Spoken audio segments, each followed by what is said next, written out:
Hey, this is Beau L'Amour and Greg Manchess, and we're going to introduce ourselves again in a minute because no one's here yet. We'll start seeing people join us um, in a moment, hopefully, if everything goes well. And so we're just going to sit here with our bare faces hanging out and wait until someone actually shows up. There we go. Hi, Paul. So at least Paul is here, and Hey, Paul. we're waiting to see if anybody else comes.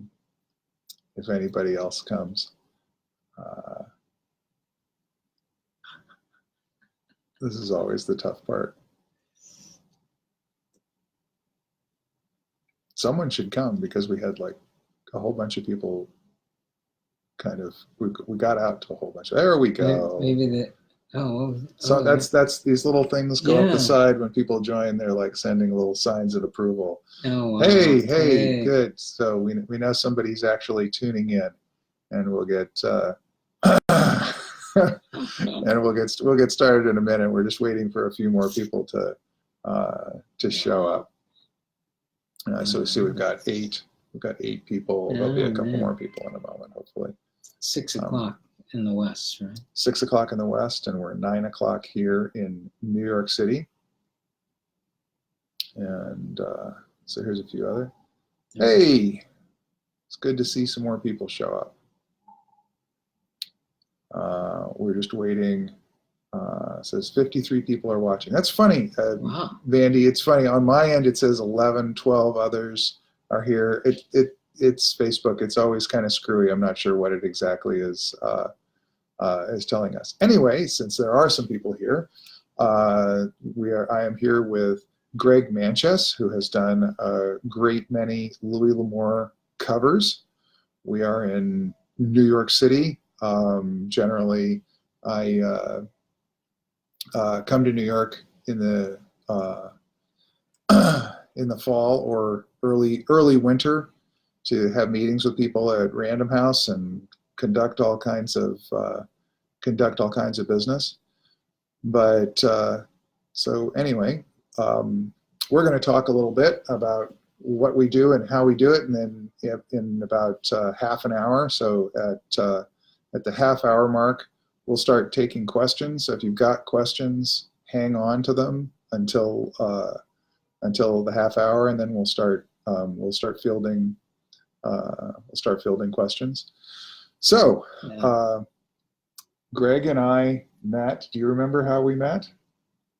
I thought it was through the magazine. It was. Yeah. So we had the Louis L'Amour Western magazine back in the 1990s, and there was this. We had a really terrific art director who was this attractive young lady with one eye. Do you remember her? I didn't know she only had one eye. She only had one eye. Well, that was the story, too. Well, that's true. That's true. So we'll get around to this. So anyway, the art director on the magazine was this really top-notch lady that worked for Dell magazines, and then oddly, she only had one eye, and we were doing a Bill Pronzini short story called Lady One Eye. Okay, not one of these things. These things did not have anything to do with one another. So I was confused when you asked me. No. I never even thought about it before, and we needed an illustration for it, and Greg came in and did this wonderful illustration of these two women playing poker and all of these guys watching, and they're sort of a pool of light that's kind of hitting in a diagonal, and the one lady's kind of all blonde and dolled up and sort of in pink, kind of very revealing clothing, and the other lady is dark haired and she's wearing kind of heavier clothing, and she has an eye patch, and they're being watched by all these men in the saloon. And it was such a terrific framing and execution and everything, I was very, very excited, by whoever had done that. And then you did one other, kind of a basic Western, kind of a long, thin panel that went on one of the pages. Right, a guy with his shirt off with overalls or suspenders, I think, and he had an axe or something. No, that was later. Oh, that was an later? audio cover. Oh, okay. We'll get there. All right. Okay, yeah, but anyways, it was kind of a cowboy guy thing, and it was a long, thin panel, and it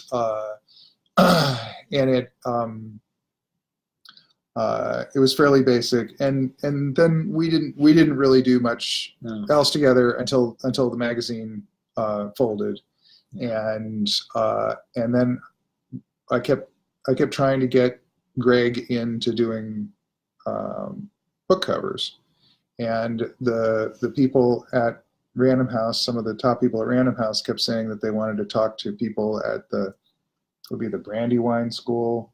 Right. Yeah, exactly. And stuff like that. And I was like, we got a guy that paints like that. Why would we even want? I got the best Brandywine guy. So that's sort of the style of the kind of classic, I guess, kind of classic era of illustration. Right. That Greg has done a lot of for us. And when you spoke about that when we were working at the magazine, that you like that influence, you like that approach, I thought I gotta stay with this client. And then the magazine folded. Right.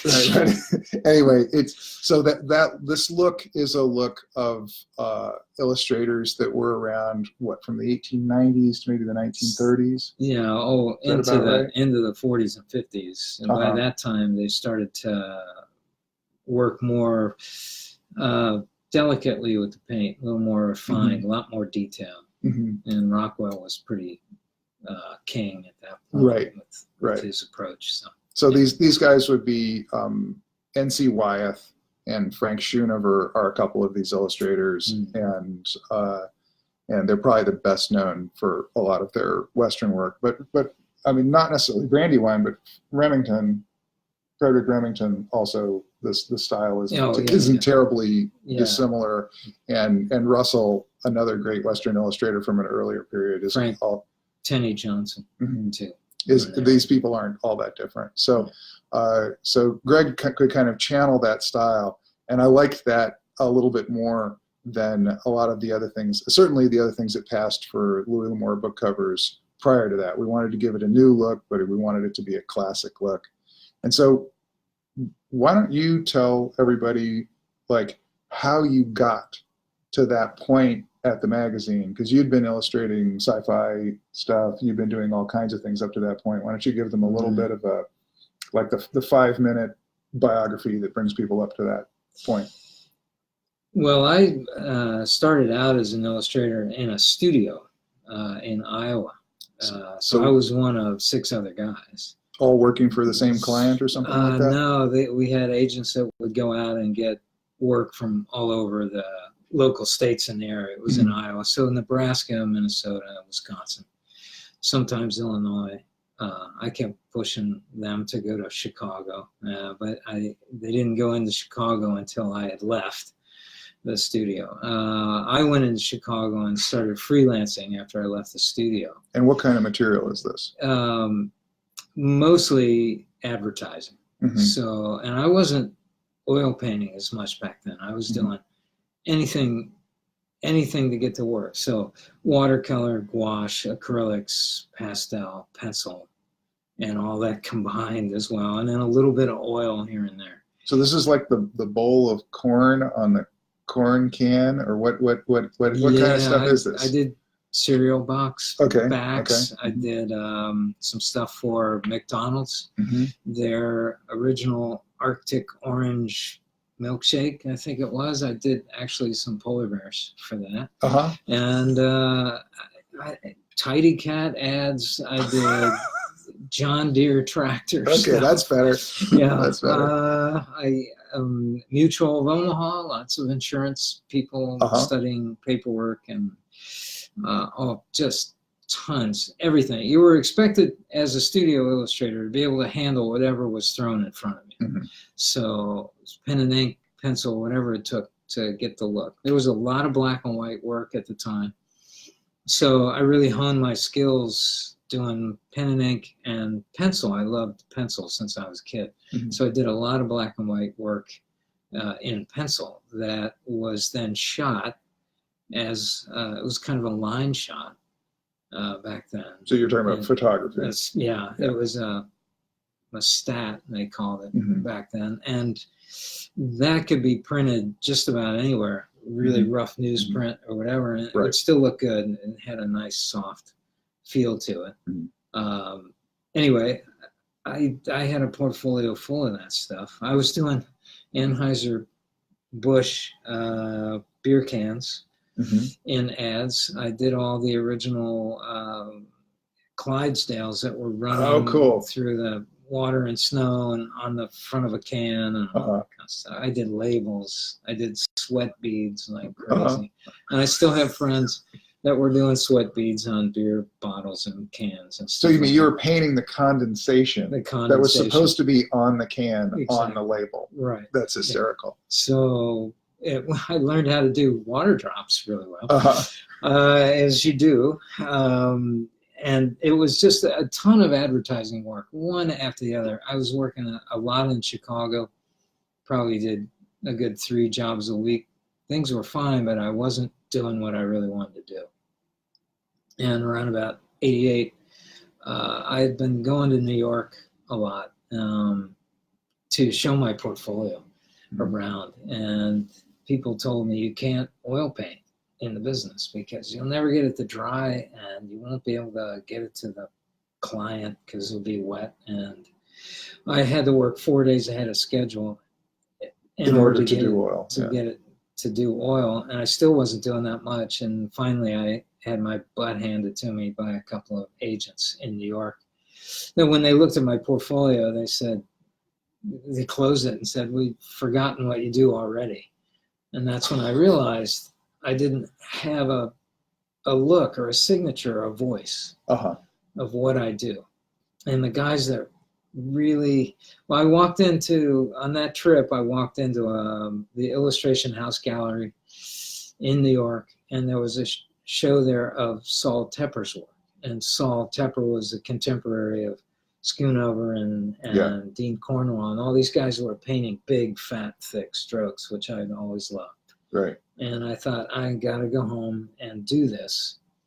I was mad at those guys that told me that in the beginning because I thought they were being mean. And then when I got home on the plane, I realized I wasn't doing what I wanted to do. I wasn't mad at them anymore. I was mad at me.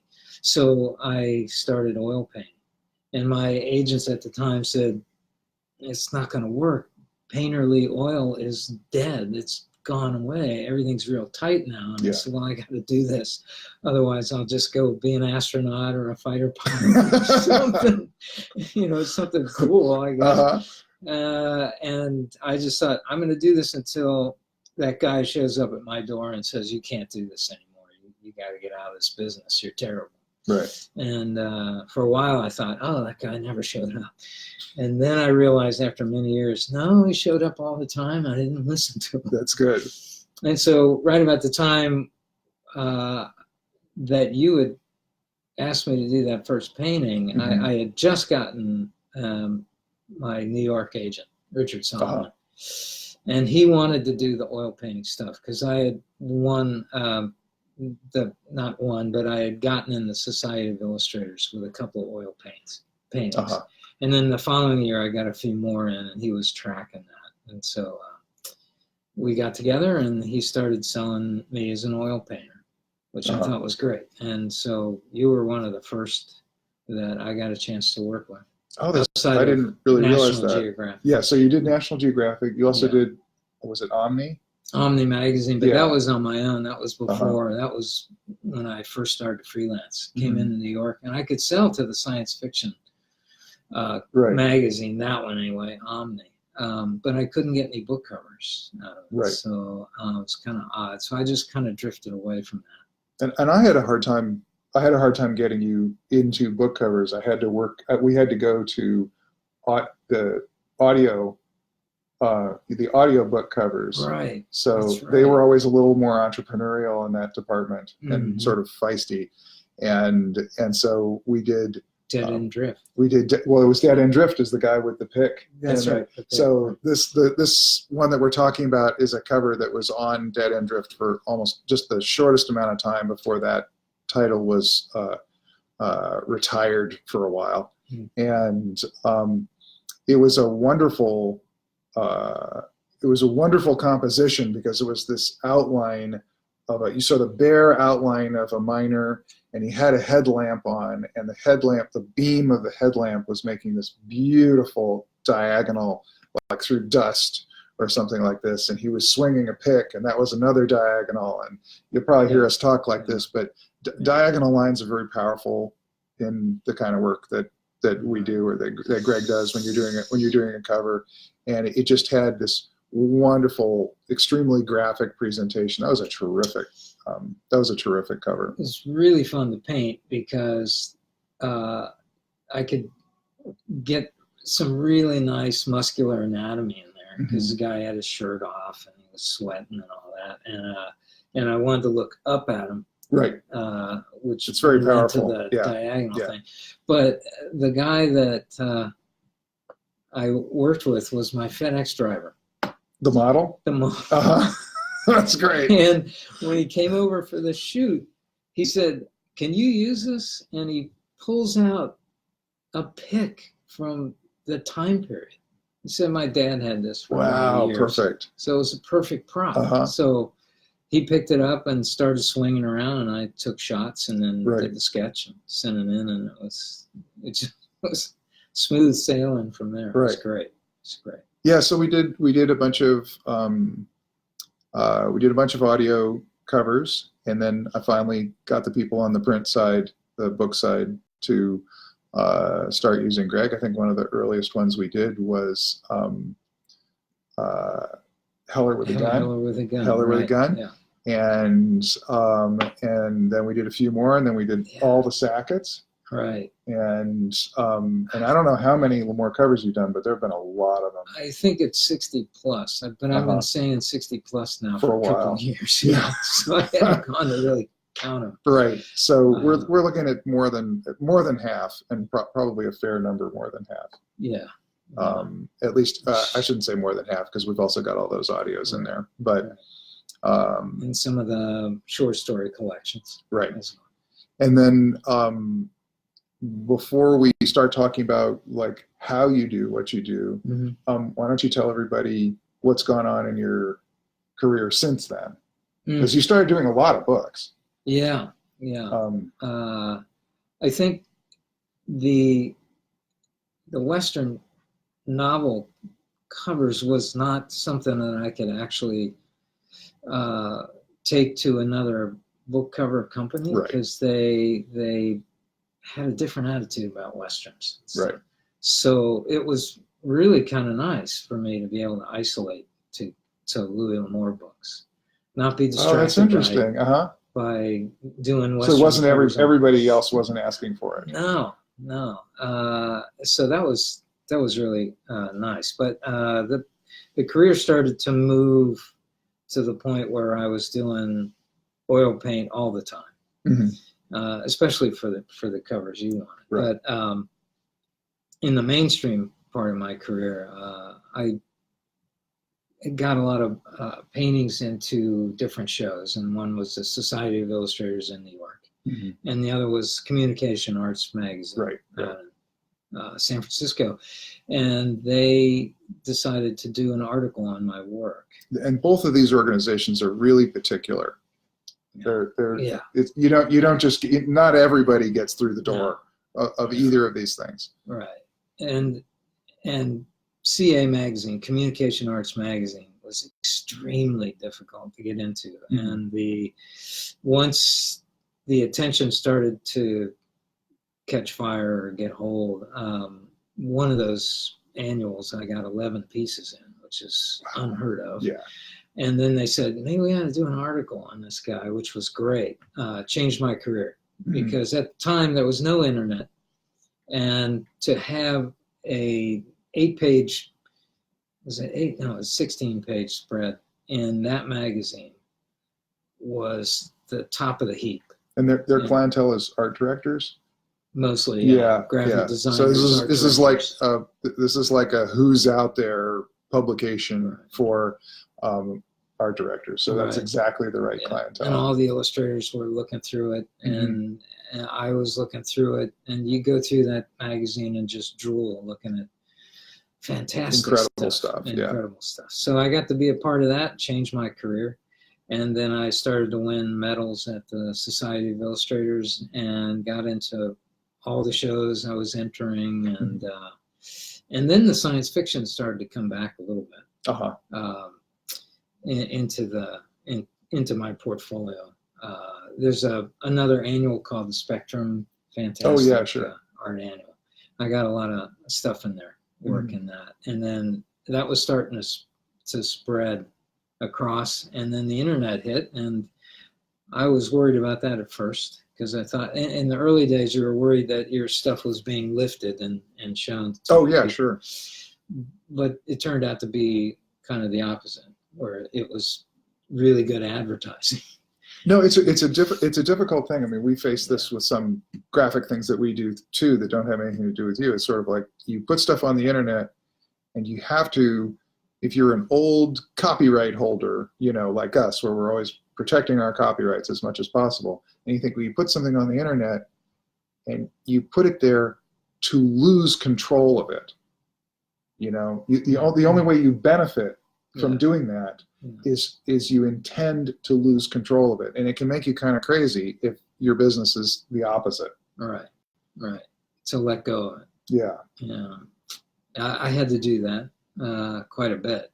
But it seemed to be okay, and it took a while for my agent to understand that was okay. Then eventually we were all over the internet and doing fine. But so I gained some medals and awards, and that brought more attention, and that snowballed into bigger advertising jobs, which pay better, and also at that point they want you to do what you do. So now I had a voice. Right. And now whenever they wanted to work with me, they got what I did. And it developed more and more into me painting me. And then I got to have a name in the business. And I could start to turn down work. And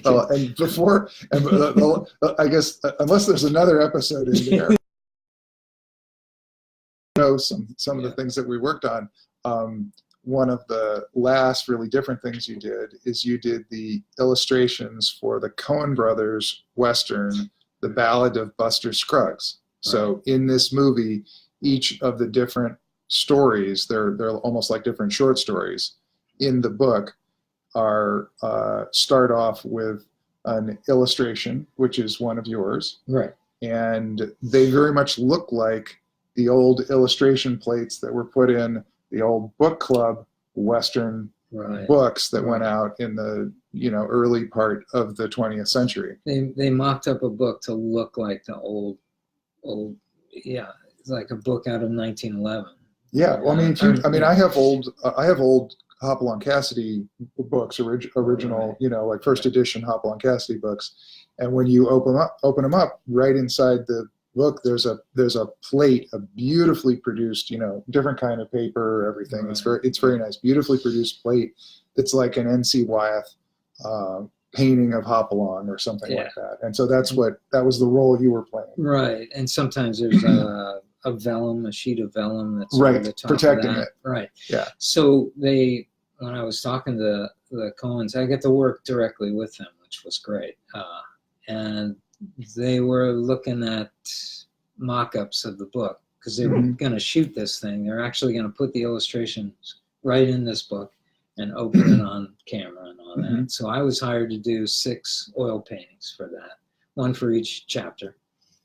And they didn't have a guy that picked out yet that was going to do the embossed image on on the the hardback cover there. Right. And I was talking to Joel, and he's flipping through his iPad, thinking, I don't know who we're gonna get. And I said, I'm right here, guys. Why would you hire another artist? Yeah. I got my teeth on this kind of work at the studio. Right. And he looked at me like I was nuts. I said, no, seriously, let me bring you some sketches tomorrow. Right. I brought them in. They loved it. And then while I was talking to them about that, they started talking about the chapter headings and endings. They wanted a black and white illustration. And I said, who's doing that? And they said, we haven't found a guy. And I said, I'm bringing sketches in tomorrow. Okay. So I did all the chapters, brought in these sketches, and they're similar to what we'll show here. Right. And they loved it, so I got to do that. And then I said, well, who's doing the end papers? Because in the old book, you open up the book, and there's a design wide painting in there that's glued on one side, and it's part of the first flap. And they said, we don't know you. And I said, yeah, let me bring sketches in. So I got to do that as well. There was one part on the title page of a wagon wheel, and I said, who's doing the wagon wheel? And Ethan said, you've got enough to do. So that was the end of me trying to get more work. Yeah. So what we're going to do before we take any questions is Greg's going to show you a couple of covers, like how we would work through a cover. So in the best of all possible worlds, a title will come up. The art directors at Random House who do all the wonderful art directing on the rest of the book. I mean, they're going to do the border and the print, and you know, that may not seem like much to people, but that's really difficult to get all that balanced and worked out and make all the colors complementary. And so it's like when I say I'm doing kind of art directing, really what I'm doing is just working on the painted art with Greg. And so they'll give me a title, and at best, and we probably should start with Sitka, because I'm going to say this. At best, it'll be something where I just pick up the phone and I go, Greg, it's Alaska sailing ship. You know, show me some stuff, and then we kind of go from there. And so I try to keep what I'm telling him really, really simple. And so now he's going to show you. Okay, so this is. So I started with this. We basically call it a thumbnail. You call it a thumbnail because it's usually just a little tiny sketch about as big as your thumbnail. But I go a little bigger so that Beau can see what's going on. It's Sitka, Alaska, in the 1860s. That's correct. And I looked up Sitka, Alaska, and I thought, well, a nice harbor scene ought to fit for that. And one of the things that we do when we do this is, of course, the first thing we try and think of is what's different on this cover. It's like if you've got Sitka, you've got the idea of Alaska. We possibly could have done some cover illustrations that had something to do with Russia, because a lot of the action takes place in Siberia.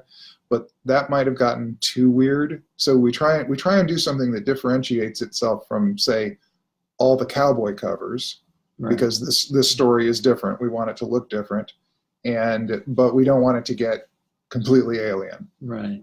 So this was a good starting point. So you'll see as we go a little farther, I would usually do a whole bunch of smaller sketches so that Beau could have a choice. But on this one, it was pretty specific. And when you saw it, actually, I did two of these. There was one that just had one ship.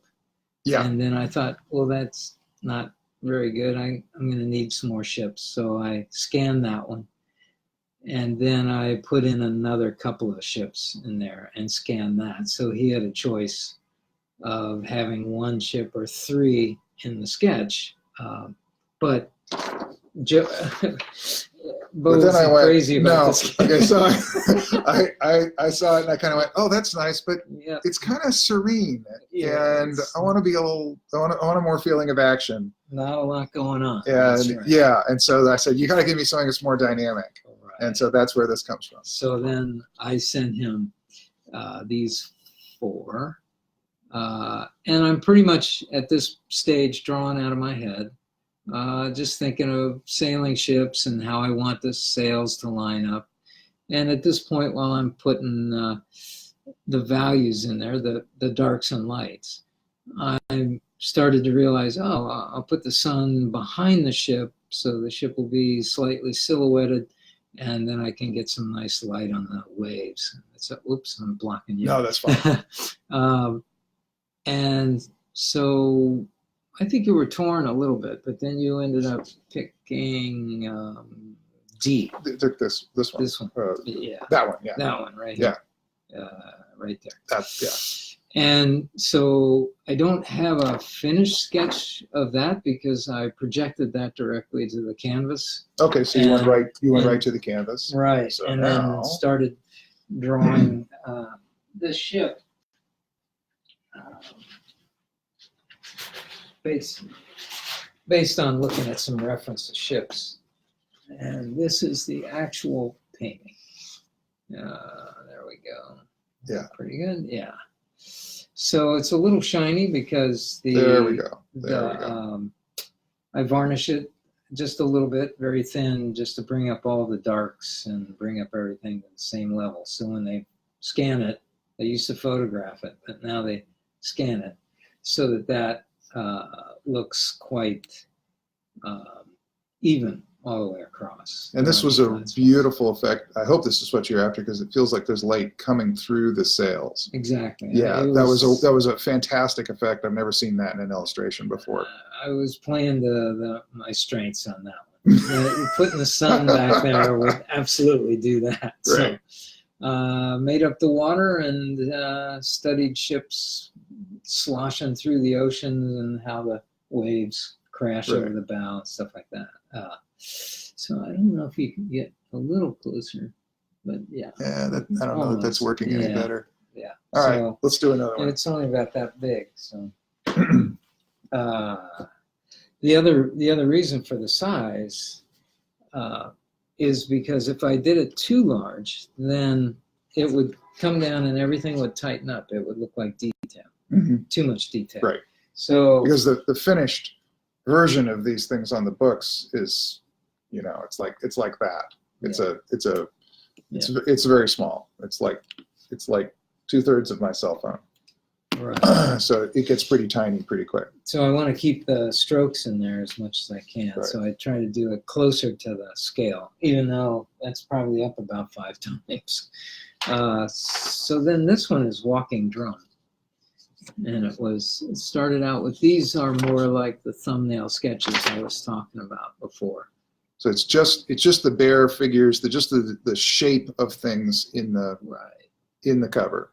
And you can see I'm using, you could call them stick figures, but I give them some weight.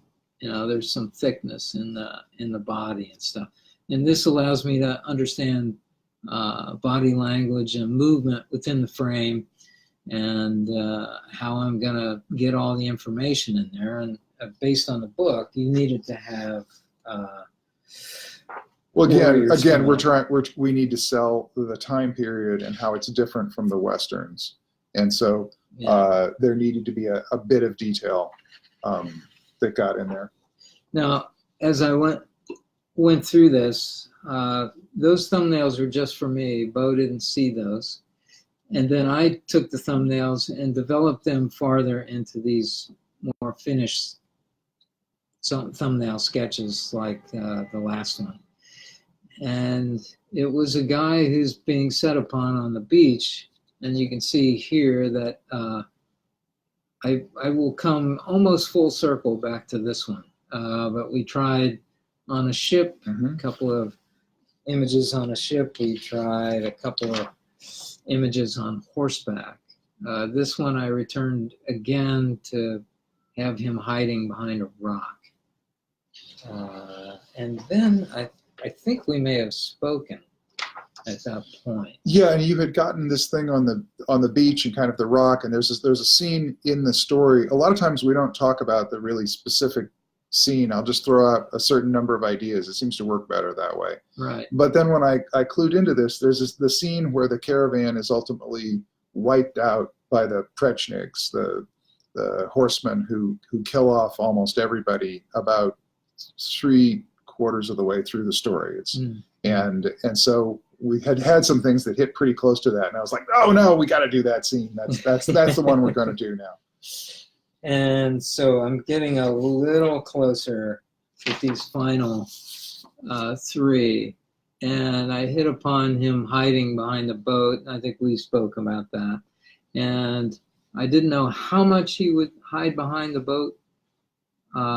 It was complicated because we wanted to see the kind of exotic costume of the people that are looking for him, and we wanted to see him, and we wanted to see that they're all armed. And at this point, especially when you're dealing with a tiny little finished piece of art, it gets pretty complicated because you've got a lot of elements you're trying to get into not much space. Absolutely, and his body language has to be storytelling as well. It has to project almost what he's thinking, at least to the degree that you can understand he's under stress, or he's trying to get out of there, or he's angry, or any number of different thoughts. And I was working a lot to get that body language correct. I did like the grouping on the horses up here, so I stayed with that, and then I ended up changing his basic body posture, and here's our final sketch for that. So you can see he's been enlarged to come up higher into the boat, which we get to see more of him and the costume. And Beau reminded me that the boat was sort of broken up. It was damaged, yeah. Damaged. Or it could be damaged. We just wanted to create a more stressful environment. Like the boat isn't a means of escape. Right. And at this point, these things, it doesn't even, I hate to say this, but it doesn't even matter if it's in the story. We're basically trying to sell you the idea, the feeling of a scene. And because we've got this tiny little painting and we're trying to get all these ideas into it, you have to play a lot of games to get all these different ideas into it. This one was it doesn't seem like it, but this one was quite complicated. Absolutely. Back in the days when we would have an entire paperback cover that, what they used to call full bleed, which meant the art bled off the edges of the paperback, you could get, we used to pretend like we could get 3 to 5 ideas into a full bleed cover because we had a fair amount of real estate to deal with. When we start dealing with these little guys that are on the covers now, sometimes it's only 1 or 2, and this one kind of went back. We got a lot of ideas in this particular cover. Now the plus of doing something like this without type on it, see those long covers, we either had to push the type to the top, which meant there was a lot of sky in the painting, or push the type to the bottom, which meant there was a lot of foreground. So you didn't have a lot of complex figures going on behind the type. So when we went to this, I was free to design the whole panel, all of it. That's right. Which really worked out well. When you see the finished art of a full bleed piece of art, it's not a terrific piece of art. Whereas these are pretty good because Greg is in control of all of his frame lines. Everything on here is important. If you paint, you pretty much know that. If you don't paint, it doesn't seem like that should matter. Like if you put something in the corner, does that matter? It does. It sets up a balance in the entire structure of the paint that either helps it or hinders it. Those diagonal lines we were talking about. You got the sword, and you've got the I'm doing this, it's all backwards from my point of view in the camera, but the eye line between the horses and the guy that they're looking for, and the way the boat is tilted, all of those give a really they really create a very dynamic sense to the piece of art. Also too, I wanted to point out about the riders, the position of the horses and how the horses are lined up, so it feels a little scattered. I wanted to feel as if this guy rode up and he's looking around, so I turned his horse a little bit sideways as if it may be spinning, looking around. The other guys are charging up behind him, and the other guy has his bow ready to go. It's the body language of the animals as well projects story and moment and Kind of confusion feelings. and energy. Yeah. Absolutely. Yeah. Yeah. So, Let's do one more. Oh, wait, you got to do the finished art. finish Yeah. on that. Yeah. I got to show that off. Yeah. So this is great. So it's about this big, and there we go. Oops, Yeah. I'm gonna line it up. And the main horse up there was actually very easy to paint. It went down one time. It was like painting the horse itself. All the brushwork went right on Oh, top that's great. of everything. I didn't fuss with it at all. And Uh-huh. every now and then you get, lucky that way, I guess. But the sword, the driftwood, and all that in there is based on our conversations together. And I think you said I need some driftwood or something on that. Oh, I just wanted to mess it up a little bit more. Yeah. Exactly. Yeah. So, yeah. All right. So let's do a Western, and then we'll take some questions.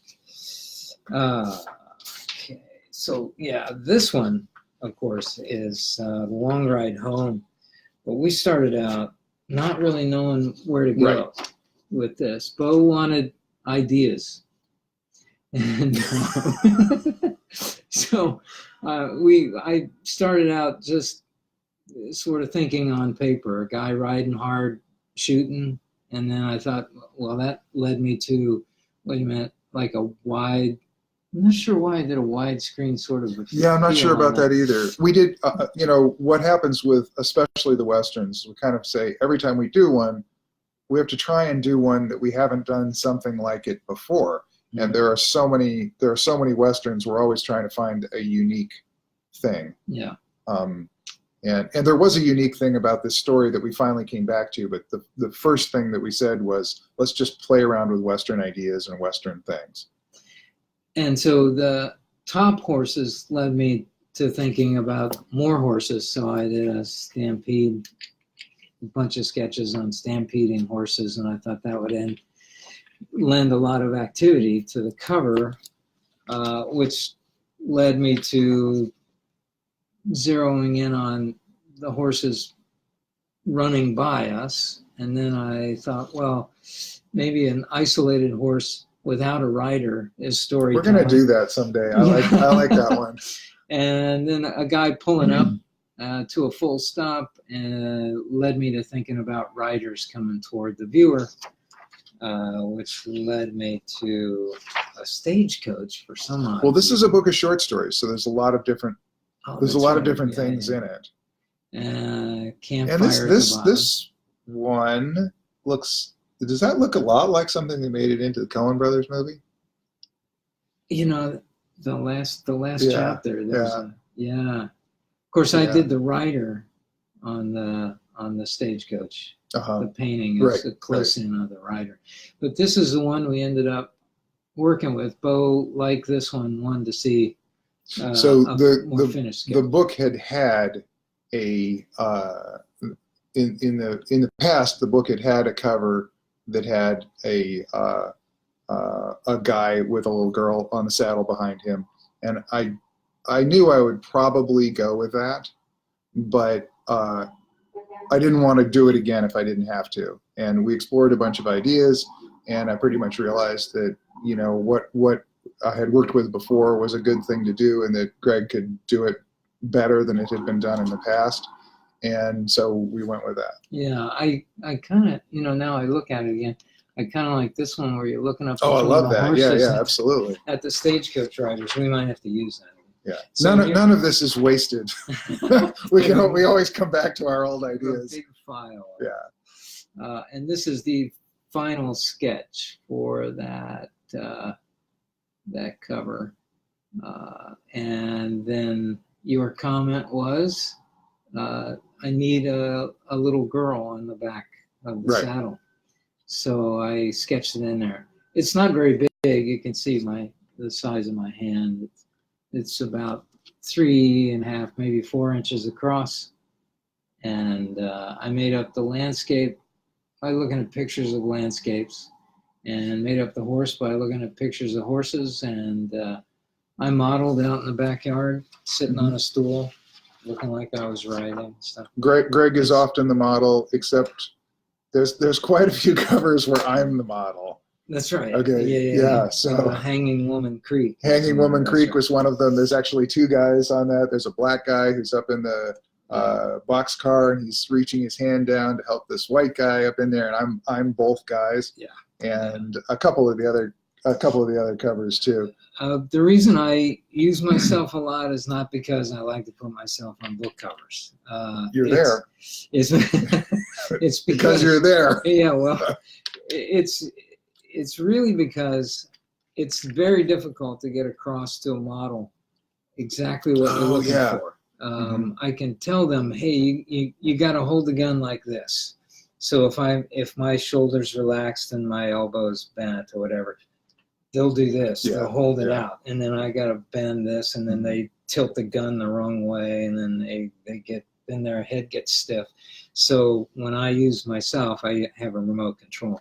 Do you have the art to this? Do you have the finished art? I do, yeah. Yeah, so let's show them that. Then I can get to the body language faster and then redraw in order to make it not look like me as much as possible. So this is the finish, and I had a really great time painting that cloud bank. Oh, that's great. And the rocks. The rocks were great too. The rocks, when you see a painted cover, remember now that everything in that cover is there on purpose. So those rocks are in placement based on composition. And they're not just thrown in here and there. They're supposed to look that way. So I work very hard to make it look like I just threw a rock in there. Right. But it's all very much designed out. Yeah. So we're ready to take your questions. If you all want to type in any questions you might have for us. And if there have been questions asked up until now, I'll try and go back tonight or tomorrow and catch up with them. But for now, if you've got questions, let us know. And while we're waiting for anybody to ask anything, I'll keep scrolling down. I see a big heart. Yeah, somebody's very happy. Rosemary is very happy. So any questions, we're ready for them. But while we're waiting, let's go through this last cover that we've got here. So this was for The Hills of Homicide, which is a crime story collection. So no cowboys in this one. 30s or 40s? 40s, I think. 1940s. Yeah. So started with these three along the top to show Beau and say, basically, I was saying, like this? Is this what you're interested in? Like fedora wearing kind of gangster guys on dark, wet streets. You kind of get the idea. Right. And so, did you mention about the train? I sent you. So I have a file of photographs. I have a huge file of photos that I think are interesting in one way or another, or might contain something that I would need to show to an artist. And I grabbed this one I grabbed a couple. I grabbed a photograph of an old red car, which is one of the old types of streetcar that used to be around Los Angeles. And the other one was the back of a train, and that it was a wonderful thing. So it's this light that's up at the top was kind of shining off the back of the train, and it was one of those wonderful streamlined cars that has kind of a bullet shaped end to it. Yeah. And that was shot by this incredible photographer. Back in the 50s, they used to call him the Rembrandt of Trains, and he had this huge setup so he could shoot trains at night and all kinds of stuff. He did amazing photography. And so I showed you those photographs, and you kind of melded them into one train car. The old LA red cars had these great round kind of portholes on the end, and the end of that Streamliner train had this sort of spotlight up at the top, and Right. you melded those together and gave me this great like rail yard Yeah. street scene that's Well, just very evocative. And then with that light spurred me to think about the lights in the whole scene at night. Mhm. And so then I did the final sketch. I think that's about right, like that. Yeah. And I modeled for the guy with the bag, and I used the train that Beau had sent me, and then added extra shining areas and brought up things that you couldn't see in the photo. Added some extra lights at like a platform and depot. Right. Sorry. Yeah, there you go. So then what I do is I take this sketch, the final sketch, and I project that onto the canvas, and I trace that off lightly. And then I start laying paint on there. And this one is particularly small because I didn't want to get too detailed on it. But so that's how it came out. I was really happy with the light on this stuff. Yeah, and it's just wonderful how wet it looks and foggy and everything. It's a great cover. You know, if there's any painters listening in, I discovered that when you do reflections like this, to get it to feel wet, Mm-hmm. you just make the light go straight to the bottom Uh-huh. in a straight line. I mean, you kind of just drag it. Drag it. Yeah. And anytime you do that, you also cut across it just a little bit, like this Uh-huh. line, Uh-huh. and it instantly It sells wet. It's wet immediately. It took me 30 years to get there to do that. Okay, so we've got some questions here. Did we meet professionally or friendship? No, we met professionally. It was depending on when you came in. There was this art. I'm not sure how she found you, but we needed some art for the magazine, and the art director for the Beau L'Amour magazine found Greg. And he did a couple of things for us, and then I just said, I got to meet this guy because this is what I've been trying to get for covers forever. And the wonderful thing about working with Greg was many of the other artists that I would work with doing covers, they wouldn't talk with me directly. They would make me talk to their agent. Okay. Wow. And that's very common. I've had that experience a lot where you work with an artist and the art director, and sometimes I would have to talk to the art director at Random House or Bantam, and then that art director would talk to the agent because the agent didn't really know who I was and they didn't really want to talk to me. They wanted to talk to somebody who was important. They also wanted to talk to somebody who could get their guy more work. Yeah. More work than just I could provide. Right. And so there was this game of telephone going on where when I asked for something, I really couldn't get specifically what I wanted, and I never was able to get to know anyone. And we had one guy, a British artist named Gordon Crabb, who did quite a few of them, and they were quite good. Brilliant. Yeah. And then we started looking for someone else, and luckily I found Greg, and we met and talked. And I was like, oh, I can talk to this guy directly. It's like not only can I get you on the telephone, but we had this rapport where we could actually communicate with one another. So it was great. It was terrific. 4 hours on the phone with Yeah, this sometimes. guy every time. 4 hours talking about everything in the world, and then coming full circle back to the cover, which was great. But the other thing that happened with this relationship was that at a certain point you said, we're gonna recover a whole bunch of stuff. I think that was when the Sackett books, yeah. And I thought, with the number of deadlines I had and the workload at the time, I thought I'm not going to be able to read all these books constantly. Right. So I talked to the art director at Random, and I said, I really need to just speak directly to the guy that knows all this stuff. And then we can cut through all kinds of communication errors if we just work Right. closer together. So that cut out everything, and pretty soon we were working to the point where we were giving the sketches to the art director, and Right. you were basically saying, this is the one we're going to do, and it's very, very common when you work with most of these artists that the sketch that they do will be something from the first 2 or 3 chapters, because that's all they want to read. So they'll start reading the book, they'll find something that they feel is like a good illustration, and they go, oh, let's do this, and shoot the and secrets so, out. Yeah, and so if the artist could talk to somebody who is intimately familiar with the book, that was really useful. Okay, so is Sitka, so Kevin is asking, is Sitka going to be a Lost Treasures book?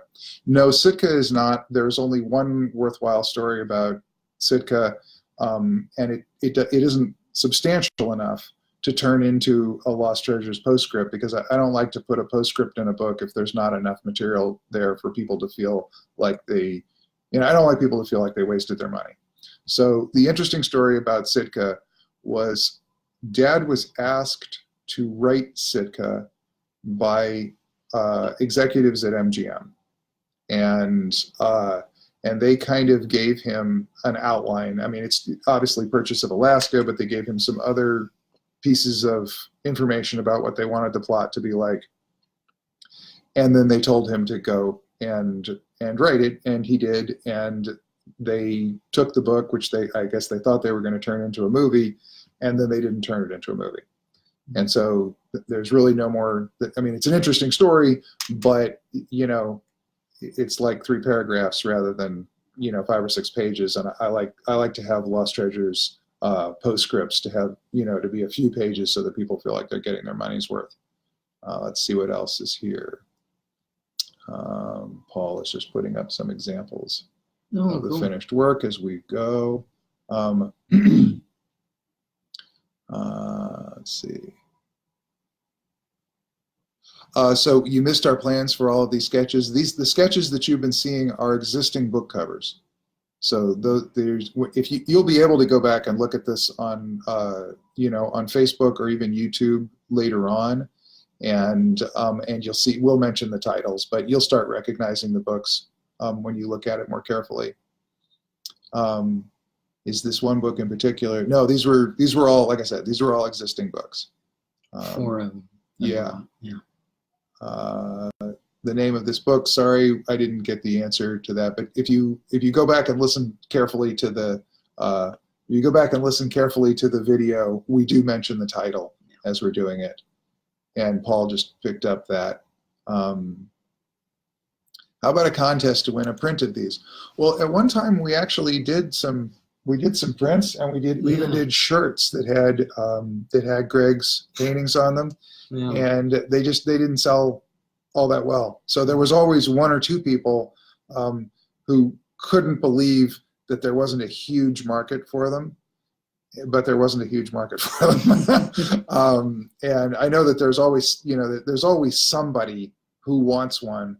But you might contact. I don't know if this is true or not, but you might contact Paul. He might still have a print sitting around somewhere. We have a lot of junk in our warehouse, a lot of odds and ends of stuff, and so he might have something. I often wondered if he couldn't just do a small poster, that was sort of high res of the painting or whatever for folks. Well, it is easier to do now. Yeah. I mean, when we produced the prints, it was considerably harder to do than it is now, and so we'll talk about that. And the print market crashed too. So. Yeah, we'll talk about that. There's some possibilities there. And let's see here. How involved was your dad in picking cover art? Not at all. Oh. He didn't deal with it the least bit, and I got involved with it because stuff was going on books, and I would look at it and I would go, oh no, Dad, you can't let that go. And either the composition wasn't terrific, or more often what the early cover artists, so the very early cover artists were excellent painters who could pick up a brush and paint, like Greg. Oh. And Then we went into a period where the painters were not so talented, or they were trying to work faster or something like that, and they would shoot models in a studio in kind of the costumes and things like that, and then they would find a slide or a photograph in a book or something that would be the background. And so you would always have characters in the foreground, and then you'd have this background that was detached from them. So it would be people standing in front of the big mountains, and the foreground and the midground never connected with the background. Everything was obviously two different planes. I'm picky about this stuff. Somebody just sticking up in front of that. Yes.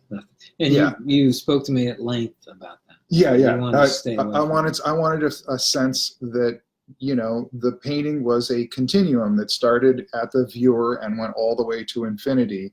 And it wasn't just models standing in front of a rock or in front of the sky or in front of a distant mountain. It's like a window in that world. Yeah. And then the other thing that would happen, so I didn't care for that very much, and we got a lot of that. And then the other thing that would happen would be I would look at the cover, and you'd have the guy standing there, he'd be painted very well, and you get down to his hand, and when you saw his hand, all of his fingers were kind of misshapen.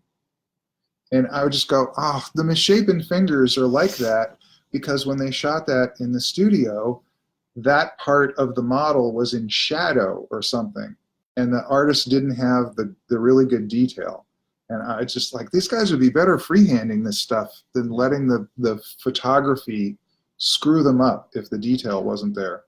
And so I also wanted somebody who could actually paint an entire human form, just do it without having the model reference. When Greg uses model reference, it's for the outline of the model and the graphic, the sense of the angles and the sense of the musculature, but not necessarily the details like where do the knuckles fall on his fingers and things like that. And so we really wanted to have somebody who's good enough to do that. Yeah, light direction and all that. It still takes redrawing, all of it. I work from the photography to speed up the time, and also to guide.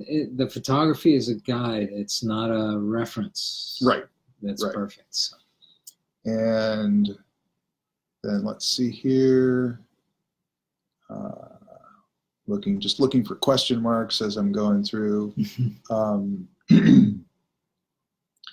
I love your art for M. Sackett's house, the house standing as M's image.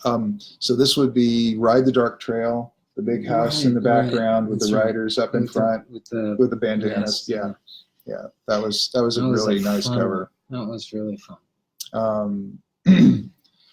And so now another thing that's kind of an issue when we're thinking about cover art, so I'm sort of waiting for people to come up with a few more questions here, but I kind of developed, I'm sure a lot of other people have developed this. Greg's wife, who is a real art director, is sitting over here in the corner, and so I'm humbled by her presence. But one of the things that I would always think about is I have to connect with a book buyer, with a customer, across maybe 6 or 8 feet, the distance that they are from the book rack. And I'm always kind of aware of the fact that I'm communicating over a particular distance. I have only a certain amount of space. As we were talking earlier, there's only a certain number of ideas that you can get in that space. And it's nice when you can get more ideas into it, but if you get too many, it just becomes a mess. And so there's almost like a target range that you're thinking of. And of course, you want to do something a little different, especially when you have Louis L'Amour and there's a lot of Westerns. You're always like going, okay, so how can we make this one different? What was different about this story? What will allow the reader what in the cover will allow the reader to remember the story if they already own it? And the publisher probably doesn't like this, and remember not to buy that one because they already own it. Or will remind them to, that this was a story that they loved. And there's also an issue that's very important. We did this with Ride the River. So Ride the River is a Sackett, and I wanted to have a riverboat. And luckily, at that time, Greg was living in Portland, and we were talking about the riverboat. And I said, I want to get a sense of looking past the side of the riverboat. We were kind of agonizing about that, and I suddenly went, there's a riverboat right down in the Columbia River. And I was just like, just get your ass out of the house and go down to the river. And there's a great old stern wheel. It's actually like a tug or something down there, but it really, it's kind of odd, but it really has a lot of the same qualities as a riverboat. Yeah. And he went down there and shot that. And I said, there's an interesting black guy who's a character in this, and I'd like to have him in that. And then there's the young man and the young woman, and he painted both of those characters, and it's a very nice cover. And I got it, and I saw a problem with it that I've never said anything to you about, but I kept my mouth shut about it because I thought, you can't, if you just keep telling people to change it or fix it or do this to it or do that to it, it can damage the working relationship, or it can damage the morale. And our job is to do a bunch of covers, not just one cover. We're not gonna kill our relationship. I'm not gonna make him freak out over just one cover. Okay, so the character in the story, the girl, Echo Sackett, has red hair. Oh. Okay, and she's a brunette in the painting. And I didn't tell you. And easy to fix, though. And I don't really like them when they're fixed, especially going from, like, if it was blonde, making her brunette. I was like thinking, well, I could be kind of confident in making that color change with all that dark paint. Oh behind the red. Oil paint is dark to light, so it's okay. So maybe I screwed up. Underpainting would be perfect. Okay. Anyway, a lot of fans have gone, wise up, she's a redhead. No. What's wrong? And I thought, okay, we should fix that. We can't fix that now. No. But anyway, we do know that he knows now that he messed up, but it was my fault, and I've known that I messed up for years. Wow, this is amazing. David here had something too. It wasn't a question, but he says the cover tells a moment of the book, the moment that'll make you want to read it. And actually, I think that's really great. I talk about moments all the time because and we talked about this in a number of covers, to get a general moment or theme from that book. It might not be specific, but every time you come back to read the book, because most people don't read the whole book in one sitting, they come back to the book and they'll see the cover, and the cover will draw them back into the story again. If it's that scene, if it's a specific scene and they've already read past that scene, it doesn't necessarily keep drawing them. They've already seen that scene. So something that has a moment that is about the feel of the entire book is more important. I would much rather do the feeling of the story than an exact scene. Exactly. So let's see what else there is here. How long does it take from the idea to the finished art? We can mess around with those ideas for weeks, but once Greg has sketched the finished, the final thing, he's super fast. Yeah, the thinking stage, the thumbnail stage is turning things in your head and talking and getting things down on paper and researching. But as soon as you know what you're looking for, and I'm getting close to it, and then I do that final sketch. Once I have that final sketch, it's about 2 days. Yeah, so he paints very fast. And I'm guessing also some of your ability to do that comes from that time in your life that you were talking about earlier, when you were saying you wanted to work in oil, but people wanted a faster turnaround than they thought oil could be. Oh, yeah. Yeah, so you're fast oil. Yeah. That's rare. Yeah. And also there's a calligraphy to the kind of painting that I do that Beau likes, and the Pyle School, Brandywine School painters do, and it's very deliberate. You mix that color and you put it down, you leave it alone, and you move to the next one and the next one. And it has a chunkiness and a brokenness to it that the human eye likes and mind likes to work to complete. If it's rendered out, it sometimes gets tedious and boring to the brain. Okay, so let me explain this a little bit, because this is a terrific thing, and it actually has a lot to do with fiction writing. This is wonderful. A lot of times people will talk about the incredible detail that my dad got in his stories. It's not 100% true. What he did was he gave you a few details, enough to get your imagination going. And then the wonderful thing was he made, and a lot of other popular fiction writers of his era were very good at this, he made the reader a partner. And the reader filled in the details, and their imagination was at work a lot more than something that might be more literary, where every single thing was spelled out perfectly. But as the reader's imagination goes through, they're constantly being reminded, this is not in my head, this is on the page. And so great popular literature is often a little bit vague, and that vagueness allows the reader to contribute to the imaginary experience. In painting also, when Greg keeps his brushstrokes loose, as he says, where he doesn't paint every detail, he just sort of suggests certain details.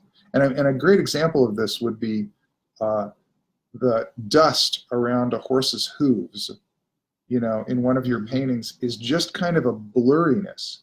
It's a thing where the brushstrokes do not as accurately make a hoof as if rather than if the hoof was standing still, you would paint the hoof a little bit more accurately. Right. But in that inaccuracy, it feels like not only is there dust, but that hoof might actually be moving. And so it's a little blurry because it's moving or something like that. And your imagination sort of fills in. Yeah. I mean, gaps. You can also think of the hoof as like 3 brushstrokes. So there's a slightly darker stroke here, a slightly lighter stroke here in the front of the hoof, and a slightly darker stroke on the other side of the hoof. And I don't blend those together. I put 3 strokes down, just for argument's sake. And it rounds out the hoof so that it reminds you of a hoof, but it also reminds you of oil paint. So it does 2 things at once. It looks like a paint stroke and looks like a hoof at the same time. I try to do that all the time because that makes our brains want more. Right. And gives depth to the picture without putting the depth in it. Doing everything is always a bad idea in art. Yeah. If you give somebody, there's a great analogy where somebody a whole other subject that I'll probably talk about sometime, but there was a great book on perception called The User Illusion.